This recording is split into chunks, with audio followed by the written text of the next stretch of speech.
The Adventures of Sherlock Holmes by Sir Arthur Conan Doyle. Adventure 1. A Scandal in Bohemia. Sections 1 through 3. Section 1. To Sherlock Holmes, she is always the woman. I have seldom heard him mention her under any other name. In her eyes, she eclipses and predominates the whole of her sex. It was not that he felt any emotion akin to love for Irene Adler. All emotions, and that one particularly, were abhorrent to his cold, precise, but admirably balanced mind. He was, I take it, the most perfect reasoning and observing machine that the world has seen. But as a lover, he would have placed himself in a false position. He never spoke of the softer passions, save with a jibe and a sneer. They were admirable things for the observer, excellent for drawing the veil from men's motives and actions. But for the trained reasoner to admit such intrusions into his own delicate and finely adjusted temperament was to introduce a distracting factor which might throw a doubt on all his mental results. Grit in a sensitive instrument, or a crack in one of his own high-powered lenses, would not be more disturbing than a strong emotion in a nature such as his. And yet there was but one woman to him, and that woman was the late Irene Adler, of dubious and questionable memory. I have seen little of Holmes lately. My marriage had drifted us away from each other. My own complete happiness and the home-centered interests which rise up around the man who first finds himself master of his own establishment were sufficient to absorb all my attentions, while Holmes, who loathed every form of society with his whole Bohemian soul, remained in our lodgings in Baker Street. Buried among his old books and altering from week to week between cocaine and ambition, the drowsiness of the drug, and the fierce energy of his own keen nature, he was still, as ever, deeply attracted by the study of crime, and occupied his immense faculties and extraordinary powers of observation in following out these clues, and clearing up those mysteries which had been abandoned as hopeless by the official police.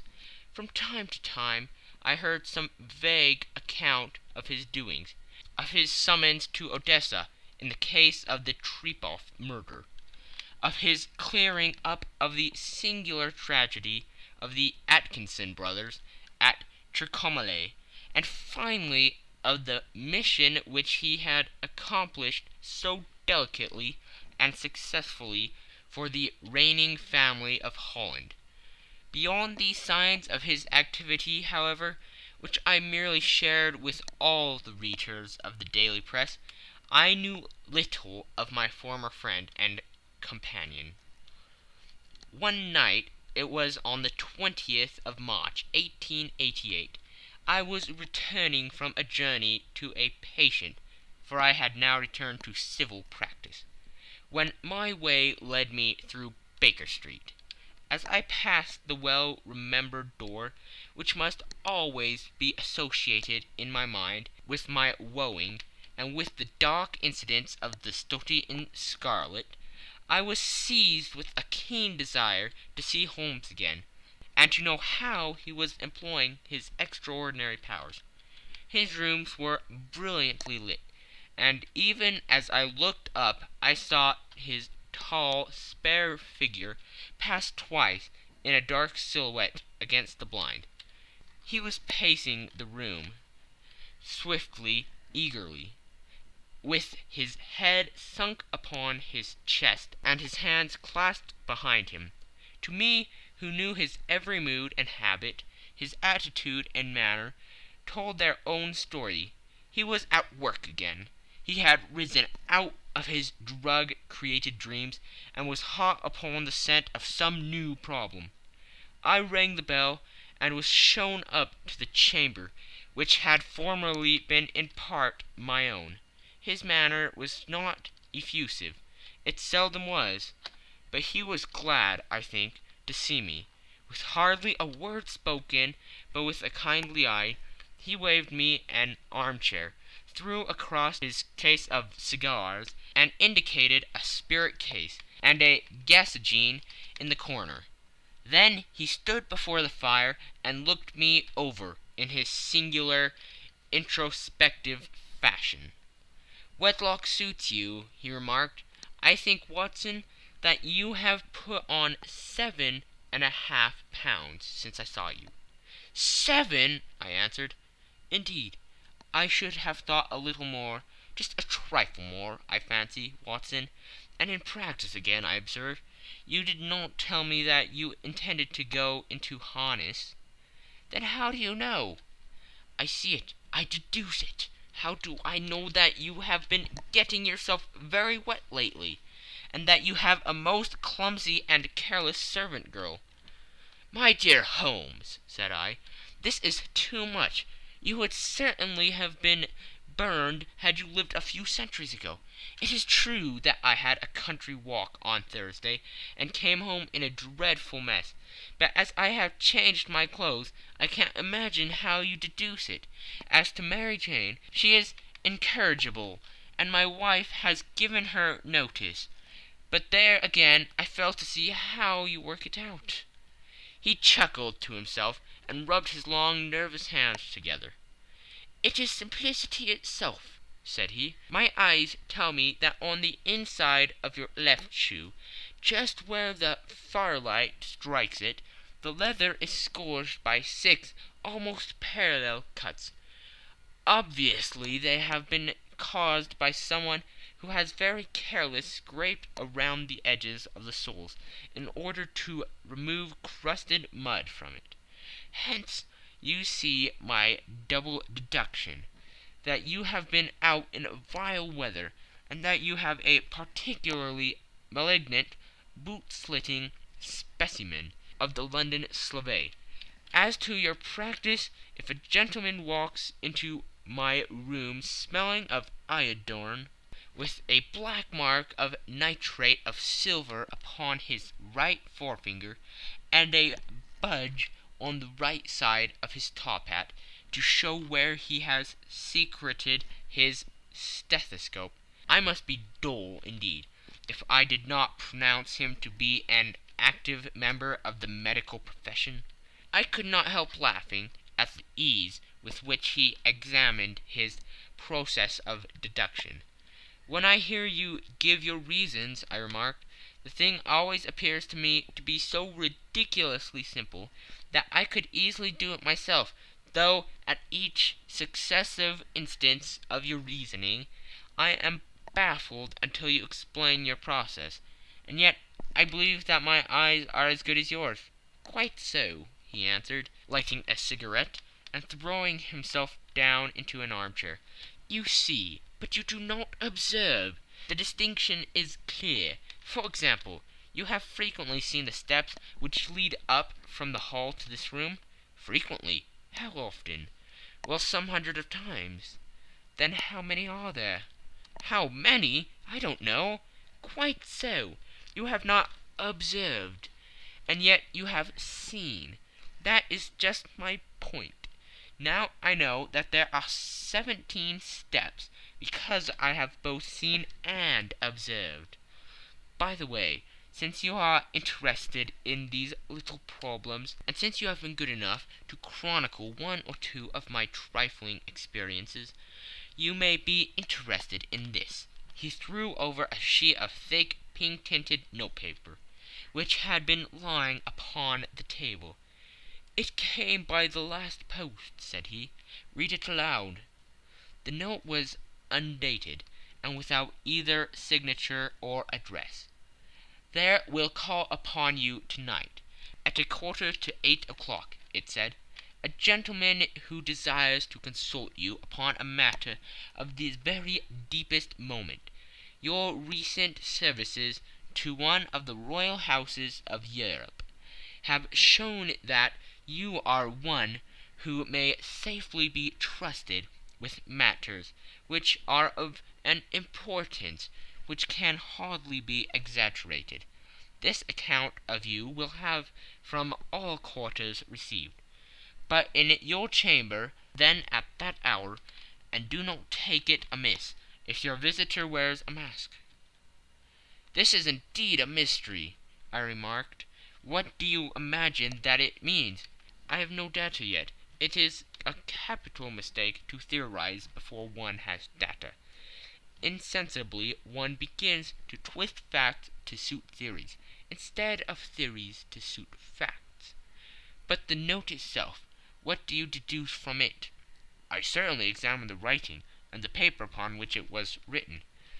"The man who wrote it was presumably well-to-do," I remarked, endeavoring to imitate my companion's process. "Such paper could not be bought under half a crown a packet. It is peculiarly strong and stiff."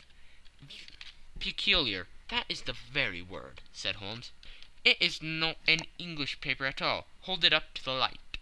I did so, and saw a large E with a small g, a P and a large G with a small t woven into the texture of the paper. "What do you make of that?" asked Holmes. "The name of the maker, no doubt, or his monogram, rather." "Not at all. The G with the small t stands for Gesellschaft, which is German for company. It is a customary contraction like our CO. P, of course, stands for paper. Now for the EG. Let us glance at our continual gazetteer." He took down a heavy brown volume from his shelves. Eglots. Here we are. Egeria. It is in a German-speaking country in Bohemia, not far from Carlsbad, remarkably as being the scene of the death of Wallenstein, and for its numerous glass factories and paper mills. Ha, my boy, what do you make of that?" His eyes sparkled, and he sent up a great blue triumphant cloud from his cigarette. "The paper was made in Bohemia," I said. "Precisely. And the man who wrote the note is a German. Do you note the particular contraction of the sentence, 'This account of you we have from all quarters received'? A Frenchman or Russian could not have written that. It is the German who is so unctuous to his verbs. It only remains, therefore, to discover what is wanted by this German, who writes upon Bohemian paper and prefers wearing a mask to showing his face. And here he comes, if I am not mistaken, to resolve all our doubts." As he spoke, there was the sharp sound of horses' hoofs, and the grating wheels against the curb, followed by a sharp pull at the bell. Holmes whistled. "A pair by the sound," said he. "Yes," he continued, glancing out of the window, "a nice little Brahmin, and a pair of beauties, 150 guineas apiece. There's money in this case, Watson, if there is nothing else. I think that I had better go, Holmes." "Not a bit, Doctor. Stay where you are. I am lost without my Boswell, and that promises to be interesting. It would be a pity to miss it. But your client, never mind him. I may want your help, and so may he. Here he comes. Sit down in that armchair, Doctor, and give us your best attention." A slow and heavy step, which had been heard upon the stairs and in the passage, paused immediately outside the door. Then there was a loud and authoritative tap. "Come in," said Holmes.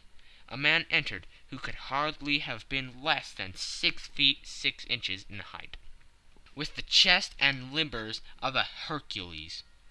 His dress was rich with a richness which would, in England, be looked upon as akin to bad taste. Heavy bands of astrakhan were slashed across the sleeves and fronts of his double-breasted coat, while the deep blue coat, which was thrown over his shoulders, was lined with flame-colored silk and secured at the neck with a brooch, which consisted of a single flaming beryl.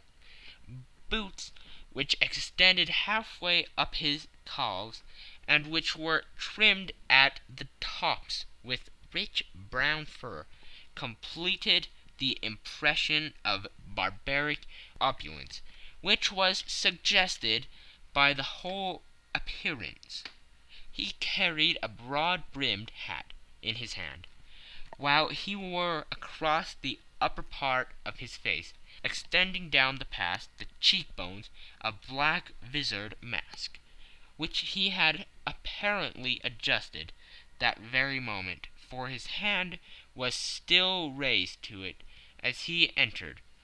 From the lower part of the face he appeared to be a man of strong character, with a thick hanging lip, and a long, straight chin suggestive of resolution, pushed to the length of obstinacy. "You had my note?" he asked, with a deep, harsh voice, and a strongly marked German accent. "I told you that I would call." He looked from one to the other of us, as if uncertain which to address. "Pray take a seat," said Holmes. "This is my friend and colleague, Dr. Watson, who is occasionally good enough to help me in my cases. Whom have I the honor to address?" "You may address me as Count von Kramm, a Bohemian nobleman. I understand that this gentleman, your friend, is a man of honor and discretion, whom I may trust with a matter of the most extreme importance. If not, I should much prefer to communicate with you alone." I rose to go, but Holmes caught me by the wrist and pushed me back into my chair. "It is both or none," said he. "You may see before this gentleman anything which you may say to me." The Count shrugged his broad shoulders. "Then I must begin," said he, "by binding you both to absolute secrecy for 2 years. At the end of that time the matter will be of no importance. At present it is too much to say that it is of such weight it may have an influence upon European history." "I promise," said Holmes, "and I—" "You may excuse this mask," countered our strange visitor. "The august person who employs me wishes his agent to be unknown to you, and I may confess at once that the title by which I have just called myself is not exactly my own." "I was aware of it," said Holmes dryly. "The circumstances are of great delicacy, and every precaution has to be taken to quench what might grow to be an immense scandal and seriously compromise one of the reigning families of Europe. To speak plainly, the matter implicates the great house of Amstein Hereditary, kings of Bohemia." "I was also aware of that," murmured Holmes, setting himself down in his armchair, closing his eyes. Our visitor glanced with some apparent surprise at the rigid, longing figure of the man, who had been no doubt depicted to him as the most incisive reasoner and most energetic agent in Europe. Holmes slowly reopened his eyes and looked impatiently at his gigantic client. "If your Majesty would condescend to state your case," he remarked, "I should be better able to advise you." The man sprang from his chair and paced up and down the room in uncontrollable agitation. Then, with a gesture of desperation, he tore the mask from his face and hurled it upon the ground. "You are right!" he cried. "I am the king. Why should I attempt to conceal it?" "Why, indeed?" murmured Holmes. "Your Majesty had not spoken before. I was aware that I was addressing William Gottrich Sigmund von Amsterdam, Grand Duke of Kassel-Flatten, and hereditary King of Bohemia." "But you can understand," said our strange visitor, sitting down once more and passing his hand over his high white forehead. "You can understand that I am not accustomed to doing such business in my own person, that I could not confide it to an agent without putting myself in his power. I have come incognito from Prague, from the purpose of consulting you." "Then pray consult," said Holmes, shutting his eyes once more. "The facts are briefly these. Some 5 years ago, during a lengthy visit to Warsaw, I made the acquaintance of the well-known adventuress Irene Adler. The name is no doubt familiar to you?" "Kindly look her up in my index, Doctor," murmured Holmes, without opening his eyes. For many years he had adopted a system of docking all paragraphs concerning men and things, so that it was difficult to name a subject or a person on which he could not at once furnish information. In this case I found her biography sandwiched in between that of Hebrew rabbi and that of staff commander, who had written a monograph upon the deep-sea fishes. "Let me see," said Holmes. Born in New Jersey in the year 1858. Contrito. Let Scala. Prima donna Imperial Opera of Warsaw. Yes! Retired from the operatic stage. Ha! Living in London. Quite so, Your Majesty. As I understand, become entangled with this young person, wrote her some compromising letters, and is now desirous of getting these letters back." "Precisely so. But how? Was there a secret marriage?" "None." "No legal papers or certificates?" "None." "Then I fail to follow, Your Majesty. If this young person should produce her letters from blackmailing or other purposes, how is she to prove their authenticity?" "There is writing." "Pooh! Forgery." "My private notepaper." "Stolen." "My own seal." "Imitated." "My photograph." "Bought." "We were both in the photograph." "Oh dear, that is very bad. Your Majesty has indeed committed an indiscretion." "I was mad, insane." "You have compromised yourself seriously." "I was only Crown Prince then. I was young. I am but 30 now." "It must be recovered." "We have tried and failed." "Your Majesty must pay. It must be bought." "She will not sell." "Stolen, then." 5 attempts have been made. Twice burglars in my pay ransacked her house. Once we diverted her luggage when she travelled. Twice she had been waylaid. There has been no result. "No sign of it?" "Absolutely none." Holmes laughed. "It is quite a pretty little problem," said he. "But a very serious one to me," returned the King, reproachfully. "Very indeed. What does she propose to do with the photograph?" "To ruin me." "But how?" "I'm about to be married." "So I have heard." "To Claudia Lorman von Saxe-Montenegrin, second daughter of the King of Scandinavia. You may know the strict principles of her family. She is herself the very soul of delicacy. A shadow of a doubt as to my conduct would bring the matter to an end." "And Irene Adler?" "Threatens to send him a photograph. And she will do it. I know that she will do it. You do not know her, but she has a soul of steel. She has the face of the most beautiful of women, and the mind of the most resolute of men. Rather than I should marry another woman, there are no lengths to which she would not go. None." "You are sure that she has not sent it yet?" "I am sure." "And why?" "Because she has said that she would send it on the day when the betrothal was publicly proclaimed. That would be next Monday." "Oh, then we have 3 days yet," said Holmes with a yawn. "That is very fortunate, as I have 1 or 2 matters of importance to look into just at present. Your Majesty will, of course, stay in London for the present?" "Certainly. You will find me at the Logram under the name of the Count von Kram. Then I shall drop you a line to let you know how we progress. Pray do so. I shall be all anxiety. Then as to money, you have carte blanche. Absolutely.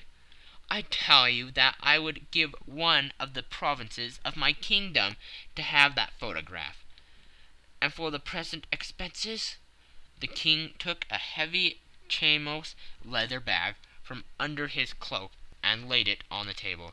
There are 300 pounds in gold and 700 in notes, he said. Holmes scribbled a receipt upon a sheet of his notebook and handed it to him. And mademoiselle's address, he asked. Is Brony Lodge, Supretime Avenue, St. John's Wood. Holmes took a note of it. One other question, said he. Was the photograph a cabinet? It was. Then good night, your majesty, and I trust that we shall soon have some good news for you. And good night, Watson, he added, as the wheels of the Royal Brougham rolled down the street. If you will be good enough to call tomorrow afternoon at 3 o'clock, I should like to chat this little matter over with you. End of Section 1. Section 2. At 3 o'clock precisely, I was at Baker Street, but Holmes had not yet returned. The landlady informed me that he had left the house shortly after 8 o'clock in the morning. I sat down beside the fire, however, with the intention of awaiting him. However long he might be, I was already deeply interested in his inquiry, for though it was surrounded by none of the grim and strange features which were associated with the two crimes which I have already recorded, still the nature of the case and the exalted station of his client gave it a character of its own. Indeed, apart from the nature of the investigation which my friend had on hand, there was something in his masterly grasp of a situation, and his keen, incisive reasoning, which made it a pleasure to me to study his system of work, and to follow the quick, subtle methods by which he distinguished the most inextractable mysteries. So accustomed was I to his invariable success that the very possibility of his failing had ceased to enter into my head. It was close upon 4 before the door opened, and a drunken-looking groom, ill-kept and side-whiskered, with an inflamed face and disreputable clothes, walked into the room. Accustomed as I was to my friend's amazing powers in the use of disguises, I had to look 3 times before I was certain that it was indeed he. With a nod he vanished into the bedroom, whence he emerged in 5 minutes, too suited and respectable as of old. Putting his hands into his pockets, he stretched out his legs in front of the fire and laughing heartily for some minutes. Well, really, he cried, and then he choked and laughed again, until he was obliged to lie back, limp and helpless, in the chair. What is it? It's quite too funny. I am sure you could never guess how I employed my morning, or what I ended by doing. I can't imagine. I suppose that you have been watching the habits and perhaps the house of Miss Irene Adler? Quite so, but the sequel was rather unusual. I will tell you, however. I left the house a little after 8 o'clock this morning, in the character of a groom, out of work. There is a wonderful sympathy and freemasonry among horsemen, but one of them, and you will know all that there is to know, I soon found Brotny Lodge. It is a Bazille villa, with a garden at the back, but built on it right up to the road, 2 stories, chub lock to the door, large sitting room on the right side, well furnished with long windows almost to the floor, and those prosperous English window fasteners which a child could open. Behind there was nothing remarkable, save the passage window could be reached from the top of the coach-hill. I walked round it and examined it closely from every point of view, but without nothing anything else of interest. I then lodged down the street, and found, as I expected, that there was a news in a lane which runs down by one wall of the garden. I went the ostlers a hand in rubbing down their houses, and received in exchange 2 pence, a glass of half and half, 2 fills of shag tobacco, and as much information as I could desire about Miss Adler, to say nothing of half a dozen other people in the neighborhood, in whom I was not in the least interested, but whose biographies I was compelled to listen to. "And what of Irene Adler?" I asked. "Oh, she has turned all the men's heads down in that part. She is the daintiest thing under a bonnet on the planet. So say the Serpentine news to a man. She lives quietly, sings at concerts, drives out at 5 every day, and returns at 7 sharp for dinner. Seldom goes out at other times, except when she sings. Has only 1 male visitor, but a good deal of him. He is dark, handsome, and dashing.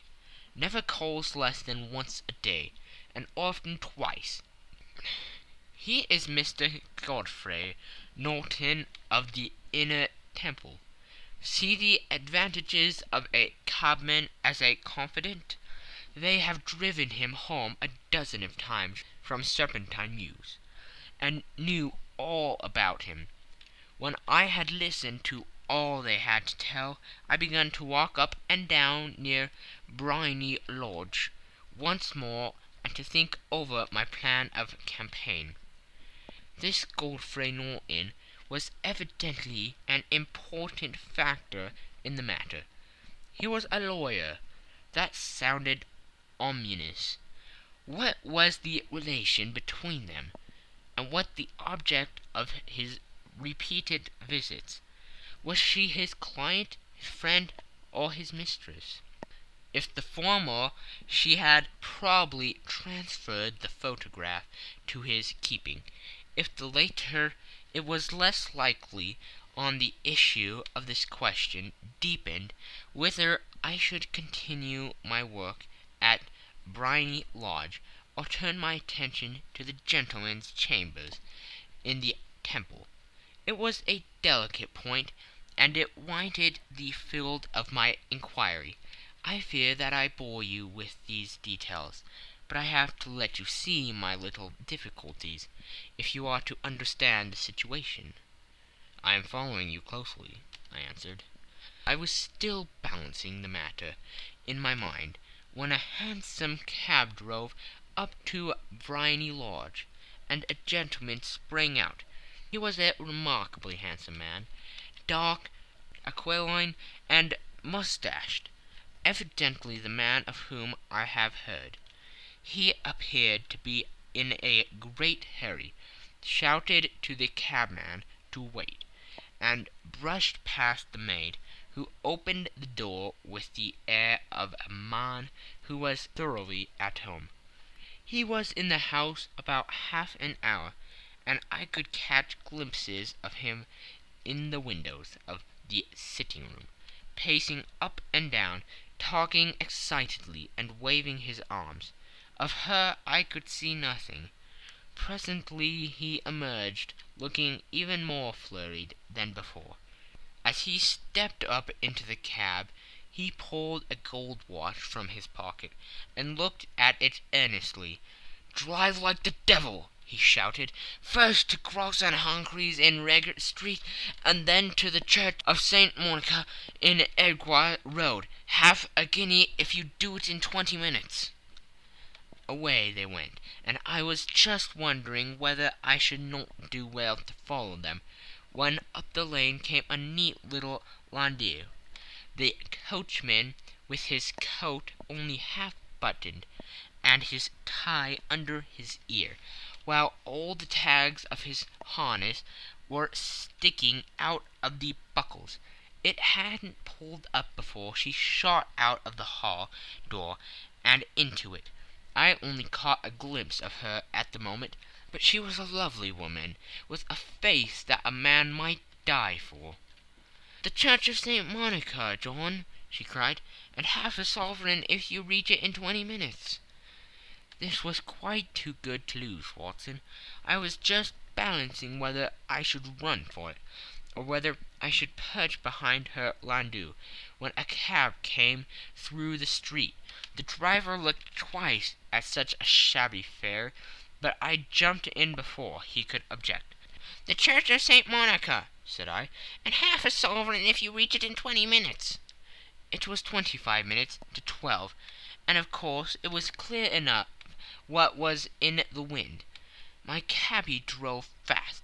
I don't think I ever drove faster, but the others were there before us, the cab and the landau, with their steaming horses, were in front of the door. When I arrived, I paid the man and hurried into the church.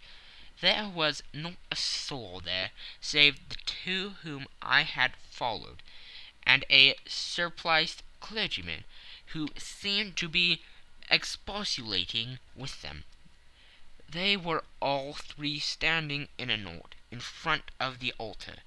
I longed up the side aisle like any other idler who has dropped into a church. Suddenly, to my surprise, the three at the altar faced round to me, and Godfrey Norton came running as hard as he could toward me. "Hank," he cried, "you'll do. Come. "What then?" I asked. "Come, man, come only 3 minutes, or it won't be legal." I was half dragged up to the altar, and before I knew where I was, I found myself mumbling responses which were whispered in my ear, and vouching for things of which I knew nothing, and generally assisting in the secure tying up of Irene Adler, spinster, to Godfrey Norton, bachelor. It was all done in an instant, and there was the gentleman thanking me on the one side and the lady on the other, while the clergyman beamed on me in front. It was the most preposterous position in which I ever found in my life, and it was the thought of it that startled me into laughing just now.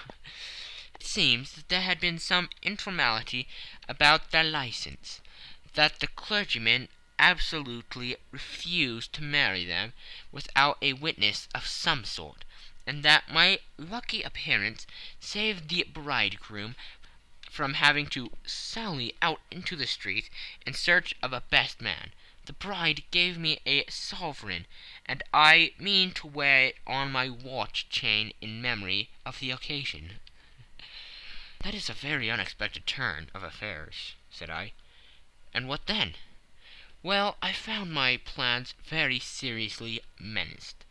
It looked as if the pair might take an immediate departure, and so necessity very prompt and energetic measures on my part. At the church door, however, they separated, he driving back to the Temple, and she to her own house. "I shall drive out into the park at 5 as usual," she said, as she left him. I heard no more. They drove away in different directions, and I went off to make my own arrangements. "Which are?" "Some cold beef and a glass of beer," he answered, ringing the bell. "I have been too busy to think of food, and I am likely to be bustier still this evening. By the way, Doctor, I shall want your cooperation." "I shall be delighted." "You don't mind breaking the law?" Not in the least. No running a chance of arrest? Not in a good cause? Oh, the case is excellent. Then I am your man. I was sure that I might rely on you. But what do you wish? When Miss Turner has brought in the tray, I will make it clear to you now, he said, as he turned hungrily on the simple fare that our landlady had provided. I must discuss it while I eat, for I have not much time. It is nearly 5 now. In 2 hours we must be on the scene of action. Miss Irene, or Madame, rather, returns from her drive at 7. We must be at Briony Lodge to meet her. And what then? You leave that to me. I have already arranged what is to occur. There's only one point on which I must insist. You must not interfere, come what may. You understand? I'm to be neutral, to do nothing whatever. There will probably be some small unpleasantness. Do not join in it. It will end in my being conveyed into the house. 4 or 5 minutes afterwards, the sitting-room window will be open. You are to station yourself close to that open window. Yes, you are to watch me, for I have been visible to you. Yes, when I raise my hand, so, you will throw into the room what I give you to throw, and will, at the same time, raise the cry of "Fire!" You quite follow me? Entirely. It is nothing more formidable, he said, taking a long cigar-shaped roll from his pocket. It is an ordinary plumber's smoke rocket, fitted with a cap at either end, to make it self-lighting. Your task is confined to that. When you raise your cry of "Fire!" it will be taken up by quite a number of people. You may then walk to the end of the street, and I will rejoin you in 10 minutes. I hope that I have made myself clear. I am to remain neutral, to get near the window, to watch you, and at your signal to throw this object, then to raise the cry of "Fire!" and to wait you at the corner of the street. Precisely. Then you may entirely rely on me? That is excellent. I think, perhaps, it is almost time that I prepare for the new role I have to play. He disappeared into his bedroom, and returned in a few minutes, in the character of an amiable and simple-minded nonconformist clergyman. His broad black hat, his baggy trousers, his white tie, his sympathetic smile, and general look of peering and benevolent curiosity were such as Mr. John Hare alone could have equalled. It is not merely that Holmes changed his costume. His expression, his manner, his very soul seemed to vary every fresh part that he assumed. The stage lost a fine actor, even as science lost an acute reasoner when he became a specialist in crime. It was 6:15 when we left Baker Street, and it still wanted 10 minutes to the hour, when we found ourselves in Serpentine Avenue. It was already dusk, and the lamps were just being lighted as we paced up and down in front of Briony Lodge, waiting for the coming of its occupant.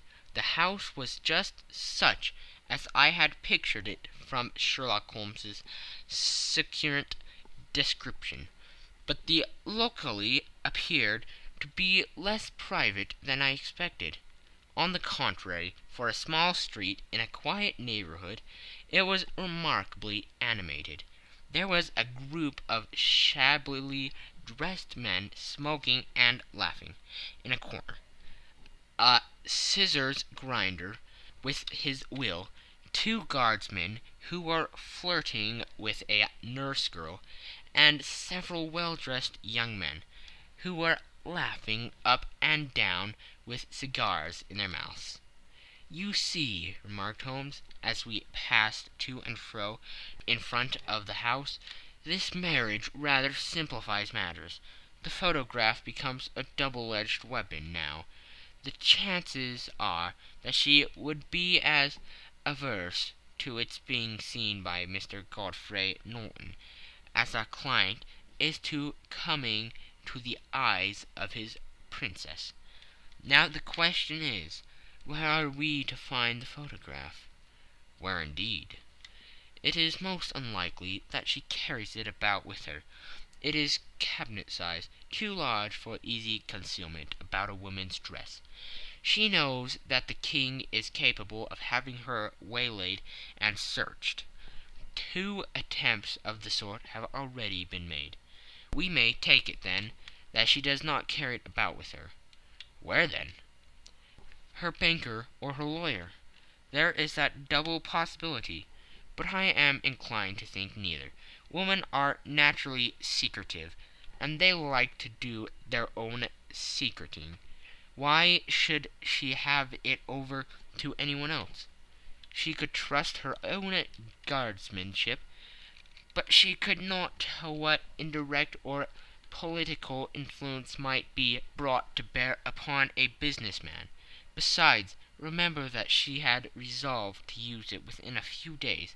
It must be where she can lay her hands upon it. It must be in her own house." "But it has twice been burgled." "Pshaw! They did not know how to look." "But how will you look?" "I will not look." "What then?" "I will get her to show me." "But she will refuse." "She will not be able to. But I hear the rumble of wheels. It is her carriage. Now carry out my orders to the letter." As he spoke, the gleam of the side-lights of a carriage came round the curve of the avenue. It was a smart little landau, which rattled up to the door of Bohemia Lodge. As it pulled up, one of the loafing men at the corner dashed forward to open the door, in the hope of earning a copper, but was elbowed away by another loafer, who had rushed up with the same intention. A fierce quarrel broke out, which was increased by the 2 guardsmen, who took sides with one of the longers, and by the scissors grinder, who was equally hot upon the other side. A blow was struck, and in an instant the lady, who had stepped from her carriage, was the centre of a little knot of flourished and struggling men, who struck savagely at each other with their fists and sticks. Holmes dashed into the crowd to protect the lady, but just as he reached her he gave a cry and dropped to the ground, with the blood running freely down his face. At his fall the guardsmen took their heels in one direction, and the longers in the other, while a number of better-dressed people, who had watched the suffice without taking part in it, crowded in to help the lady and to attend to the injured man. Irene Adler, as I will still call her, had hurried up the steps, but she stood at the top with her superb figure outlined against the lights of the hall, looking back into the street. "Is the poor gentleman much hurt?" she asked. "He is dead," cried several voices. "No, no, there's life in him," shouted another, "but he'll be gone before you can get him to hospital." "He's a brave fellow," said a woman. "They would have got the lady's purse and watch if it hadn't been for him. They were a gang, and a rough one, too. Ah, he's breathing now." "He can't lie here in the streets. May we bring him in, marm?" "Surely bring him into the sitting-room. There's a comfortable sofa. This way, please." Slowly and solemnly he was borne into the Bohemia Lodge, and laid into the principal room, while I still observed the proceedings from my post by the window. The lamps had been lit, but the blinds had been drawn so that I could see Holmes as he lay upon the couch. I do not know whether he was seized with compunction at that moment for the part he was playing, but I know that I never felt more heartily ashamed of myself in my life than when I saw the beautiful creature against whom I was conspiring, or the grace and kindliness with which she waited upon the injured man.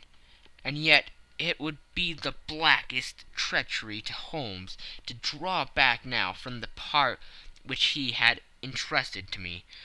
I hardened my heart, and took the smoked rocket from under my ulster. After all, I thought, we are not injuring her. We are but preventing her from injuring another. Holmes had sat up upon the couch, and I saw him mention like a man who's in need of air. A maid rushed across the threshold, opened the window. At the same instant I saw him raise his hand, and at the signal I tossed my rocket into the room, with a cry of "Fire!" The word was no sooner out of my mouth than the whole crowd of spectators, well dressed and ill, gentlemen, ulsters, and servant-maids, joined in the general shriek of "Fire!" Thick clouds of smoke curled through the room, and out those open windows. I caught a glimpse of rushing fingers, and a moment later the voice of Holmes from within, assuring them that it was a false alarm. Slipping through the shouting crowd, I made my way to the corner of the street, and in 10 minutes was rejoiced to find my friend's arm in mine, and to get away from the scene of uproar. He walked swiftly and in silence for some few minutes until we had turned down on one of the quiet streets which led towards the Edgware Road. "You did it very nicely, Doctor," he remarked. "Nothing could have been better. It is all right." "You have the photograph?" "I know where it is." "And how did you find out?" "She showed me, as I told you she would." "I am still in the dark." "I do wish to make a mystery," said he, laughing. "The matter was perfectly simple. You are, of course, saw that everyone in the street was an accomplice. They were all engaged for the evening." "I guessed as much." "Then, when the row broke out, I had a little moist red paint in the palm of my hand. I rushed forward, fell down, clapped my hand to my face, and became a piteous spectacle. It is an old trick." "That also I could fathom." "Then they carried me in. She was bound to have me in. What else could she do? And into her sitting-room, which was the very room which I suspected. It lay between that and her bedroom, and I was determined to see which. They laid me on a couch. I motioned for air. They were compelled to open the window, and you had your chance." "How did that help you?" "It was all important. When a woman thinks that her house is on fire, her instinct is at once to rush to the thing which she values most. It is a perfectly overpowering impulse, and I have more than once taken advantage of it. In the case of the Darlington substitution scandal it was of use to me, and also in the Arnsworth Castle business. A married woman grabs at her baby, an unmarried one reaches for her jewelry box. Now it was clear to me that Our Lady of to-day had nothing in the house more precious to her than what we are in quest of. She would rush to secure it. The alarm of the fire was admirably done. The smoke and shouting were enough to shake nerves of steel. She responded beautifully. The photograph is in a recuse behind a sliding panel, just above the right bell pull. She was there in an instant, and I caught a glimpse of it as she half drew it out. When I cried out that it was a false alarm, she replaced it, glancing at the rocket, rushed from the room, and I have not seen her since. I rose, and making my excuses, escaped from the house. I hesitated whether to attempt to secure the photograph at once, but the coachman had come in, and as he was watching me narrowly, it seemed safer to wait. A little over precipitance may ruin all. "And now?" I asked. "Our quest is practically finished. I shall call with the king tomorrow, and with you, if you care to come with us. We will be showed into the sitting room to wait for the lady. But it is probable that when she comes she may find neither us nor the photograph. It might be a satisfaction to his Majesty to regain it with his own hands." "And when will you call?" "At 8 in the morning. She will not be up, so that we shall have a clear field. Besides, we must be prompt, for this marriage may mean a complete change in her life and habits. I must wire to the king without delay." We had reached Baker Street, and had stopped at the door. He was searching his pockets for the key, when someone passing said, "Good night, Mr. Sherlock Holmes." There were several people on the pavement at the time, but the greeting appeared to come from a slim youth in an ulster who had hurried by. "I've heard that voice before," said Holmes, starting down the dimly lit street. "Now I wonder who the deuce that could have been." End of Section 2. Section 3. I slept at Baker Street that night, and we were engaged upon our toast and coffee in the morning, when the King of Bohemia rushed into the room. "You have really got it?" he cried, grasping Sherlock Holmes by either shoulder, or looking eagerly into his face. "Not yet." "But you have hopes?" "I have hopes." "Then come. I am all impatience to be gone." "We must have a cab." "No, my brougham is waiting." "Then that will simplify matters."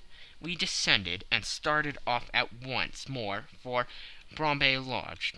"Irene Adler is married," remarked Holmes. "Married? When?" "Yesterday." "But to whom?" "To an English lawyer named Norton." "But she could not love him." "I am in hopes that she does." "And why in hopes?" "Because it would spare your Majesty all fear of future annoyance. If the lady loves her husband, she does not love your Majesty. If she does not love your Majesty, then there is no reason why she should interfere with your Majesty's plan." "It is true, and yet, well, I wish she had been of my own station. What a queen she would have made." He relapsed into a mood silence, which was not broken until we drew up in Serpentine Avenue. The door of Brimary Lodge was open, and an elderly woman stood up the steps. She watched us with a sardonic eye as we stepped from the brougham. "Mr. Sherlock Holmes, I believe," said she.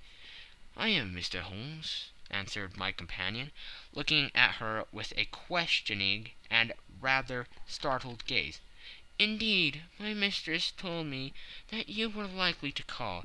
She left this morning with her husband by the 5:15 train from Charing Cross for the Continent." "What?" Sherlock Holmes staggered back with the charge and surprise. "Do you mean that she has left England?" "Never to return." "And the papers?" asked the king hoarsely. "All is lost." "We shall see." He pushed past the servant and rushed into the drawing-room, followed by the king and myself. The furniture was scattered about in every direction, with the dismantled shelves and open drawers, as if the lady had hurriedly ransacked them before her flight. Holmes rushed at the bell-pull, tore back a small sliding shutter, and plunging in his hand, pulled out a photograph and a letter. The photograph was of Irene Adler herself, in evening dress. The letter was superseded to Sherlock Holmes, Esq., to be left till called for. My friend tore it open, and we all three read it together. It was dated midnight of the preceding night, and ran in this way. My dear Mr. Sherlock Holmes, you really did it well. You took me in completely. Until after the alarm of fire I had not a suspicion. But then, when I found how I had betrayed myself, I began to think. I had been warned against you months ago. I had been told that if the king employed an agent, it would certainly be you, and your address had been given me. Yet, with all this, you made me reveal what you wanted to know. Even after I became suspicious, I found it to think evil of such a dear, kind old clergyman. But you know I have been trained as an actress myself. Male costume is nothing new to me. I often take advantage of the freedom which it gives. I sent John the coachman to watch you, ran upstairs, got into my walking clothes, as I call them, and came down just as you departed. Well, I followed you to your door, and so made sure that I was really an object of interest to the celebrated Mr. Sherlock Holmes. Then I rather imprudently wished you good night, and started for the Temple to see my husband. We thought the best resource was flight, when we pursued by so formidable an antagonist. So you will find the nest empty when you call tomorrow. As to the photograph, your client may rest in peace. I love and am loved by a better man than he. The king may do what he will without hindrance from one who he has cruelly wronged. I can keep it only to safeguard myself, and to preserve a weapon which will always secure me from any steps which he might take in the future. I leave a photograph which he might care to possess, and I remain, dear Mr. Sherlock Holmes, very truly yours, Irene Adler. What a woman! Oh, what a woman! Cried the King of Bohemia, when we had all three read this epistle. Did I not tell you how quick and resolute she was? Would she not have made an admirable queen? Is it not a pity that she was not on my level? From what I have seen of the lady, she seems indeed to be on a very different level to you, Majesty, said Holmes coldly. I am sorry that I have not been able to bring your Majesty's business to a more successful conclusion. On the contrary, my dear sir, cried the King, nothing could be more successful. I know that her word is inviolate. The photograph is now as safe as if it were in the fire. I am glad to hear your Majesty say so. I am immensely indebted to you. Pray tell me in what way I can reward you. This ring, he slipped an emerald snake ring from his finger and held it out upon the palm of his hand. Your Majesty has something which I should value even more highly, said Holmes. You have but to name it. The photograph. The King stared at him in amazement. Irene's photograph, he cried. Certainly, if you wish it. I thank your Majesty. Then there is no more to be done in the matter. I have the honor to wish you very good morning. He bowed and turned away without observing the hand which the King had stretched out to him. He set off in my company for his chambers. And that was how a great scandal threatened to affect the kingdom of Bohemia, and how the best plans of Mr. Sherlock Holmes were beaten by a woman's wit. He used to make merry over the cleverness of women, but I have not heard him do it of late. And when he speaks of Irene Adler, or when he refers to her photograph, it is always under the honorable title of the woman. End of section 3. End of the scandal in Bohemia. This is a TB003 production.